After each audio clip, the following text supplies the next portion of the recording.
On est de plus en plus contraints quand même dans le monde du travail aujourd'hui. Le travail change de plus en plus vite, au gré notamment des réorganisations et des restructurations successives. Et que les gens ne savent plus trop où ils sont. Ce qui ressortait, c'est on ne communique pas assez, on ne donne pas assez de sens sur là où est-ce qu'on va. C'est ce qu'ont exprimé les postiers quand on les a interrogés sur la vie au travail en 2012.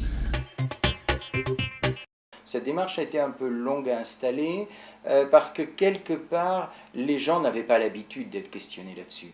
Les gens, ils subissaient les organisations, ils subissaient, j'allais dire, la façon dont ils ont travaillé, la plupart des gens, on a beaucoup de gens qui étaient là depuis des années, qui avaient fait 20 ans, 30 ans de travail en mutuelle, et qui étaient positionnés, alors même s'ils avaient ces valeurs, même s'ils avaient cette conscience de la mission, ils étaient quand même dans des tâches souvent très parcellarisées, et sur lesquelles quelqu'un avait pensé pour eux l'organisation optimale.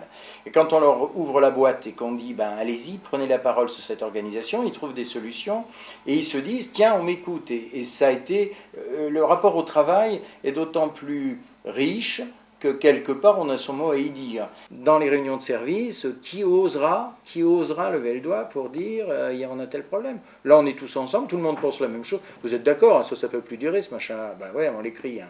Et voilà, sous le couvert de l'anonymat, tout le monde est d'accord. Et là on dit des choses. C'est bien. C'est bien, c'est ce qui permet que ça sorte. Et ça, c'était de la prévention des risques psychosociaux, c'est la prévention de tout ça. Derrière cette expression-là collective, on a déminé, je suis sûr, des tas de sujets qui pouvaient partir individuellement en live.